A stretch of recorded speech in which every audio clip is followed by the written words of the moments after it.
बड़ी खबर के साथ इस बुलेटिन की शुरुआत हम करने वाले हैं। राजधानी दिल्ली में ऑक्सीजन सप्लाई की भारी किल्लत हो गई है। आपको बताते चले, मुख्यमंत्री अरविंद केजरीवाल की ओर से ट्वीट करके इस बारे में जानकारी दी गई है। उनकी ओर से कहा गया है कि राजधानी दिल्ली में ऑक्सीजन की भारी किल्लत हो गई है। कई ऐसे हॉस्पिटल हैं जहां पर सिर्फ कुछ ही वक्त के लिए ऑक्सीजन सिलेंडर इस वक्त बचा हुआ है। ऐसे में वो हाथ जोड़कर केंद्र से आग्रह कर रहे हैं कि जल्द से जल्द ऑक्सीजन सिलेंडर मुहैया कराए जाए। दिल्ली में ऑक्सीजन की भारी किल्लत हो गई है। केजरीवाल ने केंद्र सरकार से फिर अपील की है। दिल्ली को ऑक्सीजन की तुरंत जरूरत है, ये कहा है अरविंद केजरीवाल ने। उन्होंने कहा है कि कुछ अस्पतालों में तो सिर्फ कुछ ही घंटों का ऑक्सीजन बचा हुआ है। दिल्ली को फौरन ऑक्सीजन की सप्लाई करे केंद्र। ये बड़ी बातें उनकी ओर से कही गई हैं। यकीनन जिस तरह की स्थिति इस वक्त बनी हुई है उसने हर किसी को हैरान परेशान कर दिया है। एक तरफ राजधानी दिल्ली में लॉकडाउन है तो वहीं दूसरी तरफ अब ऑक्सीजन की ये भारी किल्लत जो अपने आप में कई सवालों को जन्म दे रही है। उनकी ओर से ट्वीट किया गया है कि सीरियस ऑक्सीजन क्राइसिस, राजधानी दिल्ली में सीरियस यानी कि गंभीरता से स्थिति बिगड़ती हुई चली जा रही है। वो सेंट्रल गवर्नमेंट से अर्जेंटली प्रोवाइड करने के लिए ताकि ऑक्सीजन जल्द से जल्द अस्पतालों को मुहैया कराया जाए, इसके लिए वो अर्ज करते हैं, रिक्वेस्ट कर रहे हैं। इसके अलावा आपको बताते चले, उप मुख्यमंत्री मनीष सिसोदिया की ओर से ट्वीट किया गया है कि ऑक्सीजन को लेकर सब अस्पतालों से SOS फोन आ रहे हैं। सप्लाई करने वाले लोगों को अलग अलग राज्यों में रोक दिया जा रहा है। ऑक्सीजन की सप्लाई को लेकर राज्यों के बीच जंगल राज न हो, इसके लिए केंद्र सरकार को बेहद संवेदनशील और सक्रिय रहना होगा। तनुश्री पांडे मेरी सहयोगी जुड़ चुके हैं ज्यादा जानकारी के साथ। तनुश्री, इस वक्त की बहुत बड़ी खबर है क्योंकि एक तरफ राजधानी दिल्ली में ऑक्सीजन की स्थिति की इस तरह की सिचुएशन पैदा हो गई है जिसने हर किसी को परेशान कर दिया है। मुख्यमंत्री अरविंद केजरीवाल के इस ट्वीट के मतलब और मायने क्या निकाले जाएं, क्योंकि एक तरफ लॉकडाउन है संपूर्ण दिल्ली में, वहीं दूसरी तरफ कई ऐसे अस्पताल जहां पर ऑक्सीजन की भारी किल्लत। तनुश्री। बिल्कुल चित्रा, और हम आज सुबह से सभी दिल्ली के सभी अस्पतालों के बाहर घूम रहे हैं, दोनों ही गवर्नमेंट और प्राइवेट।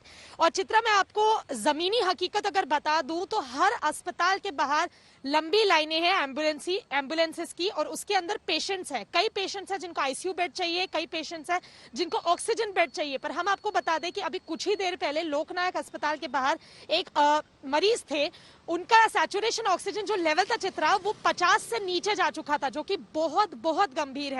फिर भी लोकनायक अस्पताल उस पेशेंट को एडमिट नहीं कर पाया क्योंकि अस्पताल ने हमें बताया कि उनके पास कोई ऑक्सीजन की सप्लाई और ऑक्सीजन सिलेंडर नहीं बाकी रहा है। ऐसे ही कई प्राइवेट अस्पताल से हमको कंप्लेंट आ रही है कि हमारे जो सैचुरेशन लेवल है, जो पेशेंट्स का जो अभी एडमिटेड है हमारे हॉस्पिटल में, कंटिन्यूसली ड्रॉप कर रहा है। अगर ये हालात रहे तो हम पेशेंट्स को नहीं बचा पाएंगे क्योंकि ऑक्सीजन की भारी कमी है। बहुत बड़े अस्पतालों से, कुछ 2-3 बड़े अस्पतालों से हमें कॉल आई है चित्रा, और उन्होंने हमें ये बताया है कि अभी कुछ ही घंटे का, सिर्फ आज रात तक का ऑक्सीजन बचा है। अगर आज आधी रात को उनको ऑक्सीजन नहीं पहुंचाया गया तो पेशेंट्स को बचाया जाना बहुत मुश्किल हो जाएगा और आगे तो पेशेंट्स बिल्कुल भी एडमिट नहीं कर पाएंगे। तो जो केजरीवाल, जो मुख्यमंत्री का जो ट्वीट है कि ऑक्सीजन की दिल्ली में भारी कमी है, ये बिल्कुल सही बात है। अगर हम जमीनी हकीकत की बात करें, हर एक अस्पताल में ऑक्सीजन सिलेंडर बेड्स नहीं अवेलेबल है, कहीं पे आईसीयू बेड्स अवेलेबल नहीं है। और ऑक्सीजन सिलेंडर की अगर बात करें तो बहुत से सप्लायर्स ये भी कंप्लेंट कर रहे हैं कि उनकी ट्रकों को जो ऑक्सीजन लेकर आ रही हैं स्टेट्स पे रोका जा रहा है, बॉर्डर्स पे रोका जा रहा है। ठीक है, तो दिल्ली में ये बड़ी बातें आप कह रही हैं। यकीनन इस तरह की स्थिति बेहद भयावहता की ओर इशारा कर रही है। ऐसे में ये सरकारों की जिम्मेदारी है, चाहे वो दिल्ली की सरकार हो, केंद्र की सरकार हो, हर एक की ये जिम्मेदारी है कि जिंदगी को बचाने के लिए वो हर मुमकिन कोशिश करे। और अगर राजधानी दिल्ली के अस्पतालों में ऑक्सीजन सिलेंडर की कमी है तो तत्काल उसको पूरा किया जाए और इसको सुनिश्चित कराए जाने की जिम्मेदारी भी पूरे के पूरे प्रशासनिक अमला को है। इस बड़ी खबर पर लगातार आज तक की नजर बनी हुई है, लेकिन महाराष्ट्र में भी हालात दिन प्रतिदिन बिगड़ते हुए चले जा रहे हैं। मुंबई से भी लगातार डरावनी खबरें सामने आ रही है। इसको लेकर सरकार की क्या है तैयारी? आदित्य ठाकरे आज तक के साथ जुड़ चुके हैं, उनके साथ बातचीत करेंगे साहिल जोशी। साहिल, आपके पास आते हुए, over to you. Chitra, Maharashtra में जिस तरीके से हालात बने हुए हैं उसके मद्देनजर आज जो महाराष्ट्र के कैबिनेट की मंत्रिमंडल की बैठक हुई उसके बाद यह तय हुआ, क्योंकि आज ही महाराष्ट्र में 1 हफ्ता पूरा होने जा रहा है महाराष्ट्र में संचारबंदी लागू होने के बाद, और उसके बाद जो जायजा लिया गया उसके बाद सरकार को लगता है कि अभी और भी स्ट्रिक्ट गाइडलाइंस जारी होनी चाहिए। पूरा लॉकडाउन कहीं ना कहीं महाराष्ट्र में होने के कगार पर नजर आ रहा है। कल तक इसका फैसला हो जाएगा। और आदित्य ठाकरे मुंबई के पालक मंत्री, जिसे हम गार्डियन मिनिस्टर कहते हैं, और पर्यटन मंत्री भी महाराष्ट्र के, वो इस वक्त हमारे साथ जुड़े हुए हैं। वो उस कैबिनेट बैठक में वो मौजूद थे। आदित्य, सबसे बड़ा सवाल फिलहाल यही है, लोग यही जानना चाहते हैं। एक हफ्ता पूरा हो चुका है लॉकडाउन को लेकर, संचारबंदी की घोषणा होने के बाद क्या स्थिति में कुछ सुधार आने के लक्षण आपको नजर आ रहे हैं, और अगर आ रहे हैं तो ये पूरे लॉकडाउन की बातें अब क्यों हो रही है? साहिल नमस्ते। एक तो मैं अभी सुन रहा था कि काफी एक शब्द का उपयोग हो गया हम पैचन होने से पहले कि डरावना। मुझे लगता है कि अभी डरने की बात नहीं है, थोड़े शांत रह के पैनिक ना होते हम सभी ने ये काम लेना चाहिए। लेकिन जैसे आपने कहा कि अभी एक हफ्ता होने आया है और संचारबंदी का है, बिल्कुल कहीं ना कहीं आप देखो मुंबई में भी 10,000 से लगभग 7,000 तक हम केसेस आ जाए हैं, कभी 9,000 आ रहे हैं। ये थोड़ा ऊपर नीचे हो रहा है, लेकिन अभी इस पे हम कोई सेटिस्फैक्शन नहीं जता सकते। हमें केसेस और नीचे लाने ही पड़ेंगे and the only way ahead as of now to break the chain is a lockdown. क्योंकि जब तक ह्यूमन टू ह्यूमन कांटेक्ट रहेगा, जब तक हम बाहर घूमते रहेंगे, आप देखते हो कभी कभी हम मास्क यहाँ पहन रहे हैं, कभी ऊपर कभी नीचे, तो ये सारी चीजों को अगर हमें कंट्रोल करना है तो हमें खुद को भी बचाना होगा, लोगों को घर पे रहना कहना होगा और हाथ अपने साफ रखिए, मास्क पहने। मुझे लगता है कहीं कहीं ऐसे भी देश है जहां उन्होंने कहा है कि घर में भी मास्क पहन के घूमो। तो मुझे लगता है ये थोड़ी जो कॉशन है वो हमें लेनी पड़ेगी जरूर। लेकिन हमने देखा कि एक हफ्ता जिसका मैंने जिक्र किया कि लॉकडाउन संचारबंदी की घोषणा होने के बाद कंपेयर करें हम लोग, तो जो फर्स्ट वेव महाराष्ट्र में आई थी उसमें महाराष्ट्र का पीक हुआ था सितंबर में 37,000 केसेस पर डे निकल रही थी उस वक्त। आज की तारीख में महाराष्ट्र में 58,000 से लेकर 67,000 तक केसेस निकल रही है। मुंबई की स्थिति ऐसी थी कि मुंबई में 2,500 से 3,000 केसेस निकल रही थी उसी दौरान, और आज की स्थिति में 8,000 से लेकर 10,000 केसेस निकल रही है। यानी एक्सपोनेंशियल ग्रोथ हम दूसरे वेव में दिख रहे हैं। तो ऐसे में जो लॉकडाउन लगाया गया वो नाकाफी था आपको लगता है, क्योंकि अभी भी ट्रांसपोर्ट हमने शुरू रखा है या बाकी तरीके की चीजें अभी भी खुली रखी हुई है? क्या इसी वजह से आपको लगता है कि स्ट्रिक्ट लॉकडाउन ये एकमात्र उपाय अब रह गया है, या और भी कोई उपाय पर सरकार सोच रही है? नहीं, इसमें एक बात तो जाहिर सी है कि जब कोई भी इन्फेक्शन ये कोविड का होता है, अगर आप पिछले साल भी देखो तो 3 दिन का लॉकडाउन, 5 दिन का लॉकडाउन ये मायने साइंटिफिकली रखता नहीं है। ये 2 हफ्ते तो लेता ही है, क्योंकि फर्स्ट रेट ऑफ ट्रांसमिशन, फिर दूसरा ट्रांसमिशन, अगर आप फर्स्ट क्लोज कॉन्टैक्ट्स में हो, हमें खुद को पता चलने में कि हमें कोविड हुआ है, शायद एसिम्प्टोमेटिक से लेकर सिम्प्टोमेटिक होने तक एक केस को लेके 5 से 7 दिन लगते हैं। लेकिन हमें यकीन है, हमें यही उम्मीद है कि अगले 15 दिनों में केसेस उतरने शुरू हो जाएंगे। और अभी हमारा यही फोकस है कि ज्यादा से ज्यादा लोगों को इस इन्फेक्शन से दूर रखे, अपने घरों में रखे। केसेस बिल्कुल बढ़ रहे हैं। जब हम पहले कह रहे थे कि कर्ब्स लाने जरूरी है, रिस्ट्रिक्शंस लाने जरूरी है, लॉकडाउन जैसी स्थिति शायद आ सकती है, तब कई लोग हम पे हंस रहे थे। लेकिन अगर आप देखो तो देश के अन्य राज्यों में भी अभी ये शुरू हुआ है। एक बात ये भी हो सकती है कि महाराष्ट्र में हमने पिछले साल भी जो किया, फिर बीच में जब केसेस मुंबई जैसे शहर में 150 तक हुई थी, नागपुर में काफी कम हुई थी, हर एक शहर में कम हुई थी, तो थोड़ा सबको लगा था कि नहीं अभी तो कोरोना गया है, अभी कोरोना की सेकेंड वेव नहीं आ सकती। तब मुख्यमंत्री साहब ने और सारे कैबिनेट के जो लोग हैं वो यही हम कह रहे थे सबसे कि कोरोना अभी तक गया नहीं है, कोरोना अभी भी हमारे बीच में है। और इसलिए हमारी टेस्टिंग वैसी ही रही, हमारे फैसिलिटीज ओपन रहे, भले उसमें पेशेंट्स कम थे लेकिन फैसिलिटीज हमने चालू रखे। और अगर आप देखो तो अभी जब एक्सपोनेंशियल ग्रोथ हुए, जब पीक जैसे मुंबई जैसे शहर में 2,000 पिछले सितंबर में था, उससे कई गुना बढ़ गया है, 10,000 तक गया, तब भी हमारी फैसिलिटीज मैनेज कर रही थी।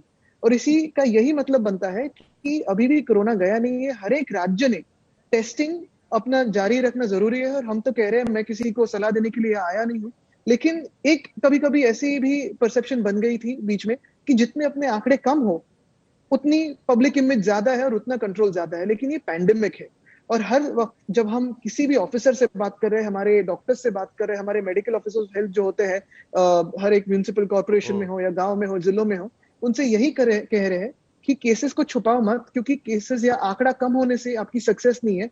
अगर आंकड़ा ज्यादा है तो शायद आपकी सक्सेस है, क्योंकि उतने लोगों को आप आइडेंटिफाई कर रहे हो और रिकवरी में ज्यादा उनकी हेल्प कर रहे हो, क्योंकि ये पैंडेमिक है, ये दुनिया भर में है। जी, लेकिन उसके बाद भी जो सरकार की तरफ से कहा गया कि जो आरोग्य सेवाएं हैं उन पर दबाव काफी बढ़ रहा है और इसी के चलते लॉकडाउन में जाने की नौबत आ गई थी। क्या अभी भी वो तनाव काफी है? क्योंकि अभी भी जो खबरें हमारे पास आ रही है उसके मुताबिक आईसीयू बेड्स की बहुत कमी महसूस हो रही है, ऑक्सीजन की कमी अभी भी महसूस हो रही है। रेमडेसिविर भले ही लाइफ सेविंग ना हो, तमाम तरीके के गाइडलाइंस उसके बारे में दिए हो, लेकिन अभी भी उसका इस्तेमाल काफी संख्या में हो रहा है। और मुंबई से बाहर अगर हम निकले तो पुणे और रूरल महाराष्ट्र में खास करके ये दवाइयां नहीं मिल रही है और ऑक्सीजन की खास करके अभी भी कभी वहां पर दिखाई दे रही है। तो ये कैसे मैनेज होगा? क्या ये लॉकडाउन का पीरियड ये सुविधाओं को ठीक ठाक करने के लिए, मजबूत करने के लिए इस्तेमाल किया जाएगा? वही उसका एक उपयोग होता है, क्योंकि देखो हम एज गवर्नमेंट जितनी भी सरकारें हैं देश में या दुनिया में, इंफ्रास्ट्रक्चर तो हम बढ़ा सकते हैं और बढ़ाते जा रहे हैं। 30,000 बेड्स बना सकते हैं। अभी भी हम आज देख रहे थे मलाड में 2,000 बेड का एक जंबो सेंटर बना रहे हैं, 200 आईसीयू बेड्स आएंगे। काफी जैसे पूरे महाराष्ट्र में हम आईसीयू बेड्स बना रहे हैं, काफी ऑक्सीजनेटेड बेड्स बना रहे हैं। ऑक्सीजन भी काफी अन्य राज्यों से हम इंपोर्ट कर रहे हैं, खुद का ऑक्सीजन जो कोटा था उसके आगे जाके। लेकिन हम डॉक्टर्स तो एक दिन में नहीं बना सकते, हम हमारे पैरामेडिक्स एक दिन में नहीं बना सकते, हमारे नर्सेज एक दिन में नहीं बना सकते। और उनपे जो तनाव आ गया है, उनपे जो स्ट्रेन है, वो कहीं ना कहीं हमें कम करना पड़ेगा। जो फ्रंटलाइन वर्कर्स है, फिर उसमें हमारे बीएसटी हो, एसटी हो, रेलवे के जो इंजीनियर्स है, ड्राइवर्स है, ये सारे लोग हैं, पुलिस है, ये जो हमारे फ्रंटलाइन वर्कर्स है, उनके लिए जो स्ट्रेन होता है वो कम करना जरूरी है। जो टेस्टिंग लैब्स है वो भी शायद 50,000 60,000 टेस्ट कर रहे हैं दिन में, तो जो टर्न अराउंड टाइम होता है वो भी तो कम होना कभी कभी जरूरी होता है। लेकिन ऑक्सीजन की कमी का आप क्या करेंगे? पीयूष गोयल कह रहे हैं कि स्टेट को भी अपनी ऑक्सीजन की डिमांड पर कंट्रोल रखना चाहिए। हमने देखा कि अभी ट्रेन से आप टैंकर्स भेज रहे हैं और विशाखापट्टनम से वो ऑक्सीजन की सप्लाई लाने की कोशिश चल रही है। ऑक्सीजन की कमी सबसे बड़ी कमी है आज की तारीख में, अभी भी लोग कह रहे हैं, पीयूष गोयल कह रहे हैं कि स्टेट को अपनी डिमांड कंट्रोल करनी चाहिए। क्या जवाब है आप? नहीं, देखो, इसमें कोई भी राजकीय नेता अगर कहे और डॉक्टर को सलाह दे कि आप आपकी ऑक्सीजन डिमांड कम रखो या वो, मैं उसमें नहीं जाना चाहता, क्योंकि ये कंट्रोवर्सी की बात है। और अभी मुझे नहीं लगता कि कंट्रोवर्सी या पॉलिटिक्स का वक्त है, इसमें तू मैंने की बात नहीं है। हमारे जो सीएम साहब है, डीसीएम साहब है, हमारे जो लीडरशिप है पॉलिटिकल, उन्होंने यहाँ क्लियरली कह दिया है कि जो भी हम करें वो डॉक्टर्स की सलाह पर हो, साइंटिस्ट की सलाह पर हो। अगर उनकी डिमांड ज्यादा हो तो वैसे काम करो, डिमांड कम हो तो वैसे काम करो, लेकिन जो भी आप स्टेप करें वो डॉक्टर्स और साइंस के हिसाब से हो, उनके मुताबिक हो। और उसी की राह पर हम चल रहे हैं, क्योंकि ये जो बैटल है कोविड के साथ, ये कोई पॉलिटिकल नहीं है, ना ये केंद्र और राज्यों में कोई वाद विवाद है या हमारे राज्य और किसी और राज्य में वाद विवाद है। ये this is a war against virus, और ये बैटल साइंटिफिक है और उसी तरह हमें लड़नी चाहिए एक साथ आके। और मुझे लगता है, मैं यही सबसे अपील करूंगा कि ये जो डिमांड सप्लाई की बात है, वांट और नीड की बात है, मुझे लगता है कि जो साइंस कहता है उसी हिसाब से हम जाए। नहीं, आप कह रहे हैं कि ठीक है, केंद्र और राज्य के बीच की बात नहीं है, राजनीति की बात नहीं है, लेकिन हमने देखा कि वैक्सीनेशन को लेकर तू मैं हो ही गई थी। सरकार, राज्य सरकार कहती है कि हमको 50 लाख वैक्सीन चाहिए। उसके बाद आपने खत लिख के मांग की कि 25 के ऊपर जो आयु के लोग हैं उन सबको वैक्सीन देना चाहिए। अब केंद्र सरकार कह रही है कि 18 के ऊपर सबको वैक्सीनेट कर दो। राज्य सरकार को परमिशन भी दी है, इजाजत भी दी है कि 50% आपका कोटा है वो सीधे आप प्रोक्योर कर सकते हैं। तो अभी तो राज्य सरकार की जिम्मेदारी बढ़ेगी, अब तो आपको केंद्र सरकार के पास देखना नहीं पड़ेगा शायद। तो क्या ये काफी है? अभी जो वैक्सीन मिल रही है उसके हिसाब से जो 18 के ऊपर आयु के लोगों को वैक्सीन दिया जाएगा, क्या उसके लिए राज्य सरकार तैयार है, या आपका उस पर आपकी क्या मांग रहेगी? यही एक चीज है कि हम ये जो 2 महीने से कह रहे थे कि यूनिवर्सल वैक्सीनेशन होना जरूरी है। महाराष्ट्र जैसे राज्यों में जहां वर्कफोर्स ज्यादा है, यंगर वर्कफोर्स ज्यादा है, अभी मैं जैसे खुद 30 साल का हूं और फ्रंटलाइन वर्कर में तो मैं खुद एनरोल नहीं किया हूं, क्योंकि मैं फ्रंटलाइन वर्कर शायद हो भी सकता हूं, नहीं भी, लेकिन हमें जो रूल्स है वो फॉलो करना जरूरी है। और इसी वजह से मुझे लगता है कि जो भी रूल्स अभी कल बनाए हुए हैं, हमने सीएम साहब ने यही मांग की थी, फिर हमारे पार्टी की एमपी प्रियंका चतुर्वेदी जी, उन्होंने की थी, अन्य सारे राज्यों ने की थी, मुझे लगता है और 2-4 सीएमओ ने की थी। तो ये कल फाइनली मांग, बीच में थोड़ी क्रिटिसिज्म पॉलिटिकल तू मैंने हुई, जो मुझे नहीं लगता कि जरूरी थी, क्योंकि फाइनली वही निर्णय लिया जो होना ही था। लेकिन अभी जो हुआ है, मुझे लगता है हम सारे स्टेट्स ने एक दूसरे के हाथ पकड़ के, अर्थात राज्य और केंद्र, ये दोनों साथ में ही काम होना जरूरी है, क्योंकि ऐसे नहीं हो सकता कि आप अपना देखो हम हमारा देखेंगे। ये फेडरल सिस्टम है, कोऑपरेटिव फेडरल सिस्टम है। ये कहते हुए महाराष्ट्र पूरी तरह से तैयार है। अभी जो भी हमें लेखी आएगा, लिखित जो आएगा, क्लैरिफिकेशन आएंगे, नोटिफिकेशन आएंगे, उसी के हिसाब से हम दुनिया भर में जो कोई अच्छे वैक्सीन हो, हमारे देश में सबसे जो अच्छे वैक्सीन है, दोनों जो है उनको साथ लेके ज्यादा से ज्यादा और सबसे फास्ट कैसे हम वैक्सीनेशन कर सके, हमारा यंगर वर्कफोर्स है, सारे लोगों का, वो उस पर हम ध्यान देंगे। क्योंकि ये साहिल जी वैक्सीनेशन जो है, ये वैक्सीनेशन जो है, ये अभी के लिए नहीं है, ये जो सेकंड वेव है उसी के लिए नहीं है। ये प्लानिंग हमारी थर्ड वेव के लिए शुरू होनी चाहिए, जो हमने हमारे राज्य में की है। अगर आप देखो, जो देश है, अन्य देश है, इजराइल हो, यूनाइटेड किंगडम हो या यूएसए हो, इन्होंने जो वैक्सीनेशन अभी तक किए थे उनका इम्पैक्ट अभी उनको दिखने लगा है। हॉस्पिटलाइजेशन रिड्यूस हो गया है, मास्क कई जगह उन्होंने निकाल दिया है। तो ये आगे के 6 महीने, आगे के 2-3 साल उस पर प्लानिंग होनी जरूरी है। नहीं, लेकिन आज की तारीख में भारत में 2 वैक्सीन चल रहे हैं, कोविशील्ड और कोवैक्सीन।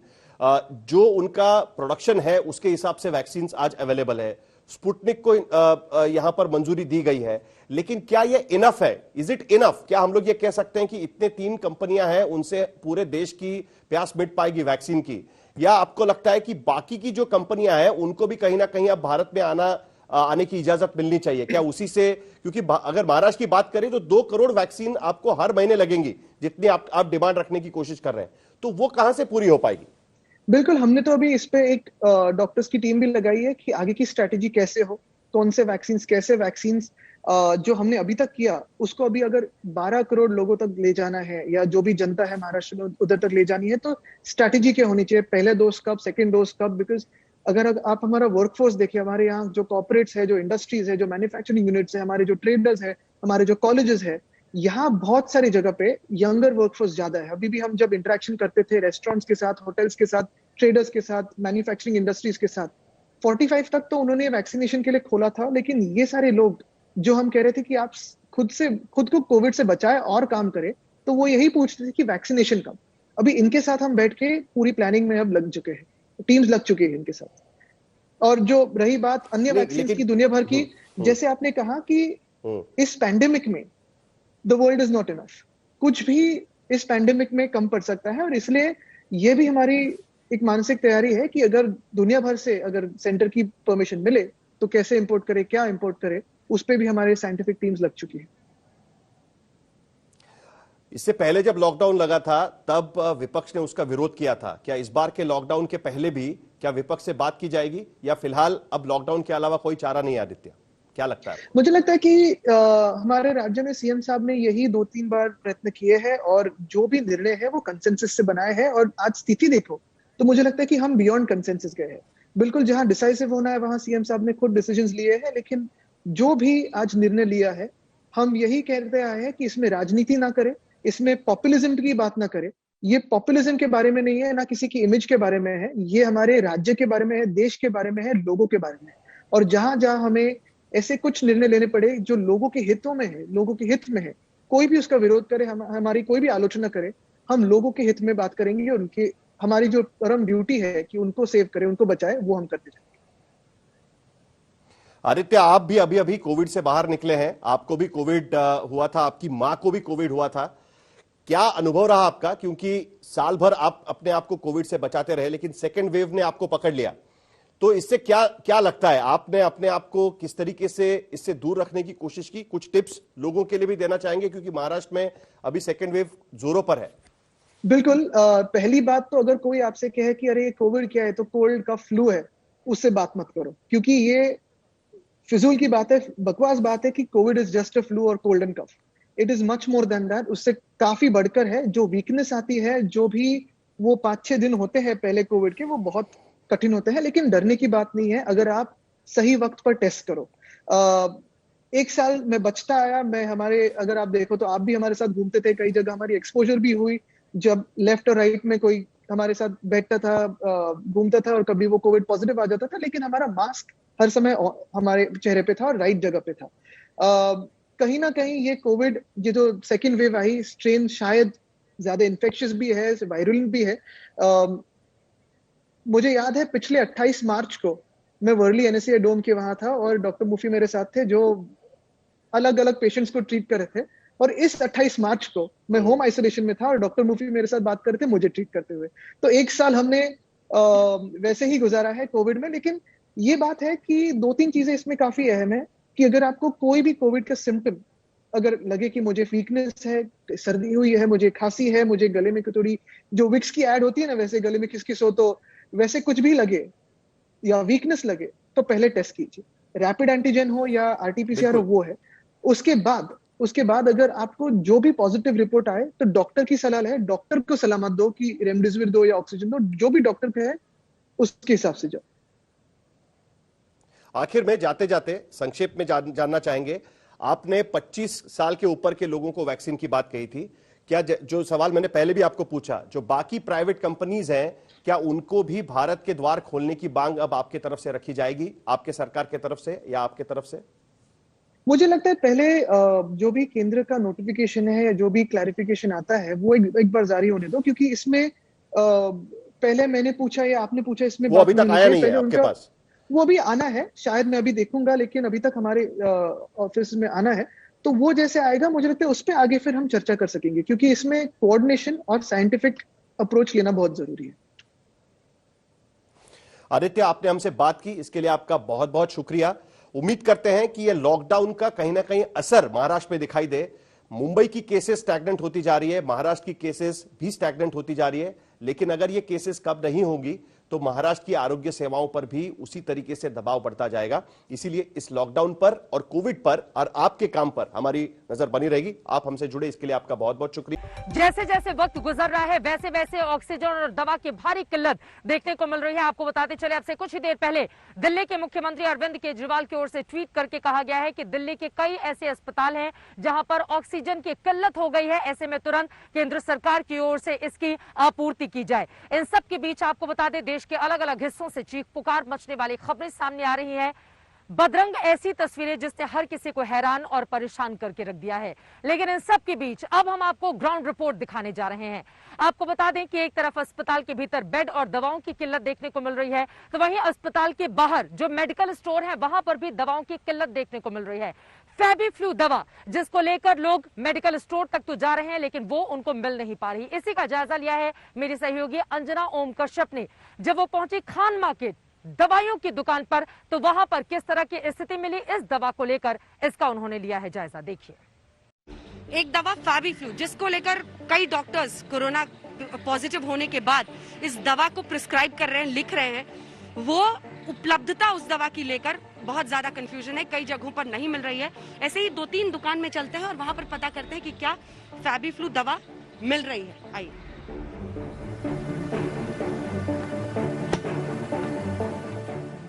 क्या फैबीफ्लू दवा है आपके पास? फैबीफ्लू नहीं ma'am, out of stock. Out of stock है? कब से आउट ऑफ स्टॉक है? ये मैम काफी टाइम हो गया, 15-20 दिन से ऊपर ही हो गया। अच्छा, और ये लोग आ रहे हैं लेने के लिए, क्योंकि कोविड पॉजिटिव को कई डॉक्टर्स लिख रहे हैं ये दवा? यस मैम, लोग तो काफी लेने आ रहे हैं, बट इवन डिस्ट्रीब्यूटर के पास भी नहीं है, और डिस्ट्रीब्यूटर के पास नहीं है, हमारे पास आएगी। तो इस दवा दुकान में नहीं है, एक और ऐसी ही दवा दुकान में चलते हैं, वहां पर देखते हैं फैबीफ्लू अवेलेबल है या नहीं। एक और दवा की दुकान, यहाँ पर पूछते हैं कि फैबीफ्लू क्या अवेलेबल है या नहीं है।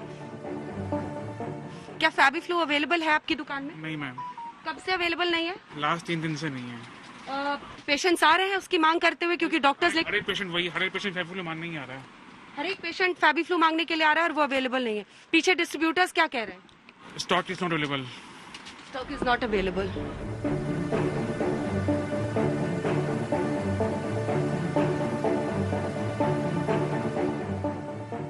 ये एक और दवा की दुकान है, यहाँ पर चलते हैं, उनसे पूछते हैं क्या दवा अवेलेबल है फैबीफ्लू। आइए, क्या ये आपकी दुकान में फैबीफ्लू अवेलेबल है? फैबीफ्लू दवा है? अभी अवेलेबल नहीं है मैम। कितने दिन से नहीं है? कल तक था हमारे पास, सुबह भी हमने बेचा है। आज सुबह तक था आप कह रहे हैं, और स्टॉक नहीं मिल रहा है। डिस्ट्रीब्यूटर क्या कह रहे हैं? अभी अवेलेबल नहीं है डिस्ट्रीब्यूटर्स के पास। कह रहे हैं अभी नहीं है। पेशेंट्स आ रहे हैं फैबीफ्लू मांगने के लिए?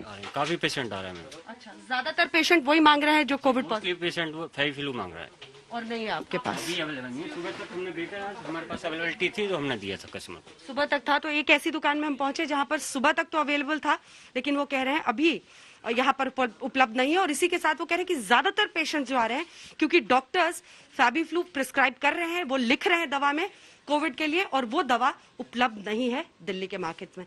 कैमरामैन कृपाल के साथ अंजना ओम कश्यप, दिल्ली आज तक।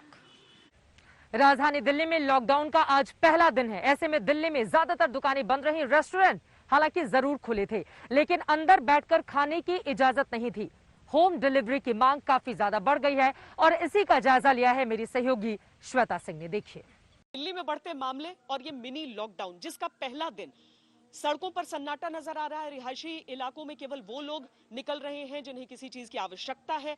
कनॉट प्लेस जैसे बाजार में आप देखेंगे कि आमतौर पर पार्किंग आपको खाली नजर आएगी। दुकानों के शटर यानी कि जो कपड़ों की दुकानें हैं या फिर जो इलेक्ट्रॉनिक्स की दुकानें हैं वो सारी चीजें बंद हैं, जो कल रात से ही जिनके शटर डाउन कर दिए गए थे। रेस्टोरेंट जरूर आपको खुले दिख रहे हैं, लेकिन यहाँ पर जाकर बैठकर खाने पीने की इजाजत नहीं है। आमतौर पर बाजारों में जिस तरीके से एक रौनक दिखती थी वो तो बंद है, लेकिन जो रेस्टोरेंट्स है वो मेन दरवाजा बंद करके डिलीवरीज के लिए जरूर खुले हैं। 1 मिनट, डिलीवरीज आज कितनी आ रही हैं आप? मैडम वैसे तो नॉर्मली हमारे पास में काफ़ी डिलीवरी ऑर्डर रहते थे, बट जब से ये लॉकडाउन लगा है तब से मतलब जो बाहर के लोग थे, जो स्टूडेंट थे, जो स्टडी कर रहे थे यहाँ पर, वो सभी लोग चले गए हैं। तो अब रोड खाली है लेकिन ऑर्डर ही नहीं है इस समय पर। तो नॉर्मली इस टाइम तक हमारे पास में 12-11 ऑर्डर हो जाते थे। आज सुबह से कितना ऑर्डर हुआ है? आप लोग के तो मोबाइल पे रहता है ना सारा उस तो ये 9वां ऑर्डर है आई थिंक, शायद मेरा 9 ऑर्डर। और जनरली इस टाइम तक कितने ऑर्डर हो जाते हैं? 12-11 ऑर्डर हो जाते थे। मतलब कम हुआ है, लेकिन कम से कम पहले लॉकडाउन जैसा हाल नहीं है। पहले वाला हाल नहीं है। मतलब अभी ये है कि थोड़ा राहत है कि हम लोगों को रोड ओपन मिल रहे हैं और रेस्टोरेंट खुले हैं, डिलीवरी वगैरह हो रही है उस समय पे। और क्योंकि नियमों की क्लैरिटी है तो पुलिस रोक नहीं रही है। पुलिस नहीं रोक रही है, हाँ, ये सबसे तो ये सारी चीजें रहती हैं कि इस बार जो ये मिनी लॉकडाउन है जो कम से कम 6 दिनों के लिए ये किया गया है, उसे लेकर लोगों की तरफ से भी यही बातें की जा रही हैं कि अब उतनी ज्यादा दिक्कतें नहीं आ रही हैं।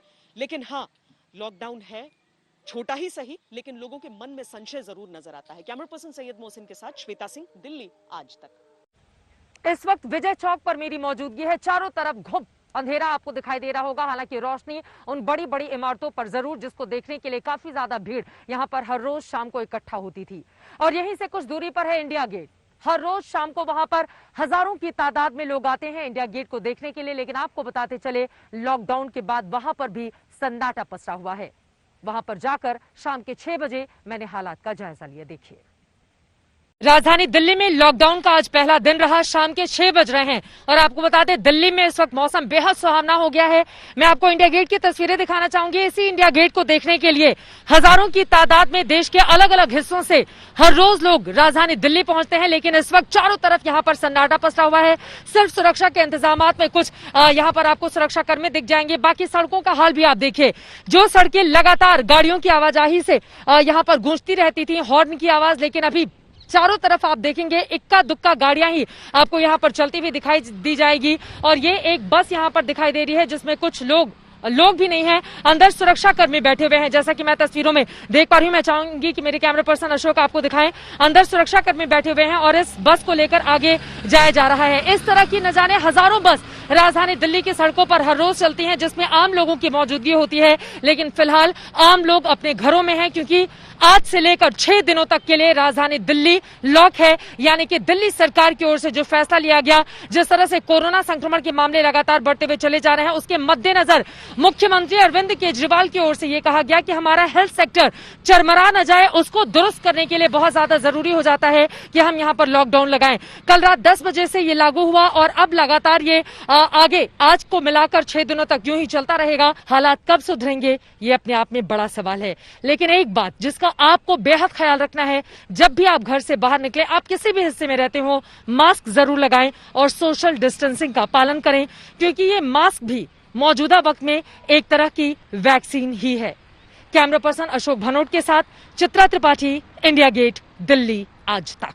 दिल्ली में लॉकडाउन लगाने की मेन वजह है कोरोना संक्रमण की चेन को तोड़ना। लेकिन आपको बताते चले, कोरोना का संक्रमण लगातार बढ़ता हुआ चला जा रहा है। अब लॉकडाउन की वजह से ये कितना थमेगा, कितना रुकेगा, ये अपने आप में बड़ा सवाल है। लेकिन अस्पतालों की स्थिति बुरी है। वहीं कोरोना के बढ़ते संक्रमण के कारण लोग बिल्कुल परेशान और चारों तरफ चीख पुकार मची हुई है। तनुश्री पांडे मेरी सहयोगी ने लिया है जायजा, देखिए।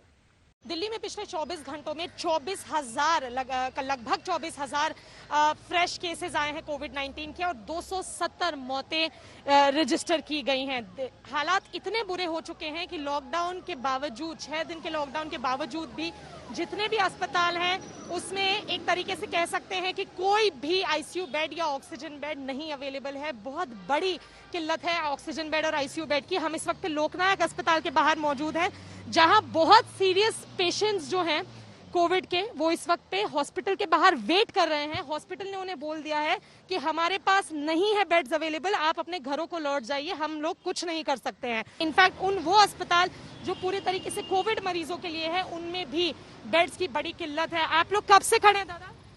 मैडम मुझे तो मतलब घंटा भर हो गया आए हुए। वापस आप गए थे, वापस मना कर दिया, बोला कुछ नहीं, आप जा सकते हो यहाँ से। ऑक्सीजन बेड तक नहीं है, कुछ नहीं है उनके पास। इनका कितना सैचुरेशन लेवल चला गया? इनका 50 चला गया। अब कितना, आप लोग कितनी देर से वेट कर रहे हैं? घंटा भर हो गया मुझे यहाँ पे आए हुए। आप कितनी देर से वेट? जब लेके आए थे तो 65 था, अभी 45 पे आ गया इनका। देखिए ये हम हालात हैं इस वक्त पे कि रिश्तेदारों ने हमें बताया कि बहुत जो ऑक्सीजन सैचुरेशन लेवल है वो बहुत कम हो चुका है। उसके बावजूद भी अस्पताल इनको दाखिला नहीं दे पा रहा है क्योंकि उनके पास कोई भी आईसीयू या ऑक्सीजन बेड नहीं है। तो ये हालात है इस वक्त पे दिल्ली, राजधानी दिल्ली में। कैमरा पर्सन हितेश कुमार के साथ दिल्ली में लोकनायक अस्पताल के बाहर मैं तनुश्री पांडे, आज तक के लिए। कोरोना के बढ़ते मामलों के मद्देनजर राजस्थान में 3 मई तक लॉकडाउन बढ़ा दिया गया है, जिसके बाद वहां पर मजदूरों का शुरू हो चुका है पलायन। कोरोना का संक्रमण रोकने के लिए राजस्थान सरकार ने 15 दिन का लॉकडाउन लगाया है, मगर लॉकडाउन की वजह से बहुत सारे जो लोग हैं डर के मारे गांव भाग रहे हैं। ये स्थिति है, देखिए इस तरह से बसों के पीछे लोग जो हैं किस तरह से भागते हैं। ये लोग हैं बंगाल के हैं, पश्चिम बंगाल के, बिहार के हैं। इनका कहना है यहाँ काम बंद हो गया है। कोई कह रहा है कि लॉकडाउन आगे लग जाएगा, इस मजबूरी में जा रहे हैं। ये स्थिति है, यहाँ पर देख सकते हैं कितना सामान लेके लोग अपना सड़कों पर बैठे आपको मिल जाएंगे जहाँ तहाँ। कुछ लोगों से बातचीत करते हैं। क्या नाम है आपका? यहाँ क्या करते थे? सिलाई काम करते थे। इतने भीड़ में यहाँ पर इस तरह से तो हालत खराब हो जाएगी। अभी तो सर बस आया, अभी तो हम बहुत तरह से यहाँ बैठे हुए हैं, अभी बस आकर लगी हुई है। क्या करते थे यहाँ? बैंगल्स बनाते थे। क्यों जा रहे हो? लॉकडाउन लग गई, कमाई उमाई नहीं हो रही, भूखे मर रहे, इसी कारण मैं जा रहा हूँ गाँव। यहाँ इतना सारा सामान लेके जा रहे हो तुम लोग? हाँ सर। वापस लौट के नहीं आना है क्या? सर वापस लौट के आएंगे, अगर समय ठीक होगा तो वापस आ जाएंगे, नहीं तो घर पे रहेंगे। क्या कैसे जा रहे हो? बस वाले किराया ज्यादा मांग रहे हैं? बस वाले किराया ज्यादा ले रहे हैं। पिछली बार हम लोग गए थे 1000 रुपया में, अब 1200 रुपया, वो भी एक सीट पे 2 आदमी को बैठा के लेके जा रहे हैं। जो एक सीट मिलता था 1000 का, वो 1200 रुपये में 2 आदमी 2400 रुपया कर दिए। कोरोना का संक्रमण बढ़ने का खतरा बढ़ सकता है क्योंकि लोग इस तरह से तो कम से कम 2 गज की दूरी की पालना नहीं कर रहे हैं। हालांकि सरकार का कहना है कि पूरा इंतजाम यहाँ किया जा रहा है, लेकिन अंदर मन के अंदर का जो भय है उसकी वजह से लोग भाग रहे हैं। कैमरा में लिखे के साथ शरद कुमार, जयपुर, आज तक। आज राहुल गांधी भी कोरोना पॉजिटिव हो गए। मुख्यमंत्री अरविंद केजरीवाल की पत्नी भी कोरोना पॉजिटिव हो गए, जिसके बाद मुख्यमंत्री ने अपने आप को आइसोलेट किया। मुख्य चुनाव आयुक्त भी कोरोना पॉजिटिव हो गए, चुनाव कमिश्नर भी कोरोना पॉजिटिव हो गए। इस तरह से कोरोना संक्रमण की बढ़ती रफ्तार इन लोगों को भी अपनी चपेट में ले रही है। वहीं दूसरी तरफ लगातार अपने पैर पसार रही है देश के अलग अलग हिस्सों में, और आम आदमी भी होता जा रहा है संक्रमित।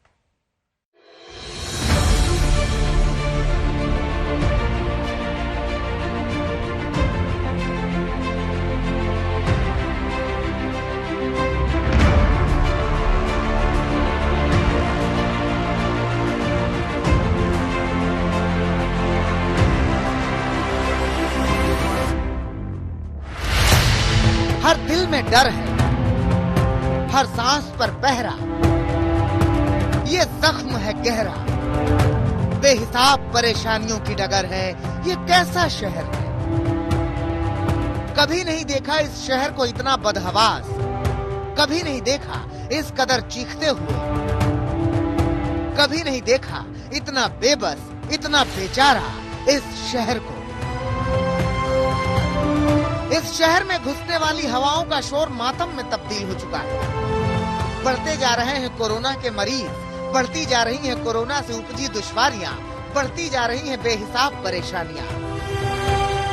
क्या आम, क्या खास, इस समय सब कोरोना की मार से कराह रहे हैं। अफसोसनाक खबर यह है कि कांग्रेस के नेता राहुल गांधी भी कोरोना पॉजिटिव हो गए। राहुल गांधी ने ट्वीट करके ये जानकारी दी। हल्के लक्षणों का अनुभव करने के बाद मेरा कोविड टेस्ट पॉजिटिव आया है।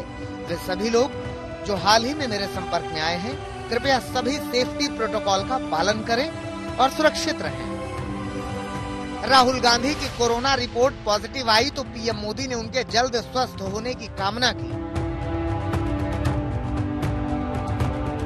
मैं सांसद राहुल गांधी के जल्द स्वस्थ होने की कामना करता हूं। राहुल गांधी के कोरोना पॉजिटिव होने से पहले ही खबर आई थी कि अरविंद केजरीवाल की पत्नी सुनीता केजरीवाल भी कोरोना पॉजिटिव हो गई हैं। सुनीता केजरीवाल के पॉजिटिव होने के बाद मुख्यमंत्री अरविंद केजरीवाल ने खुद को क्वारंटीन कर लिया है।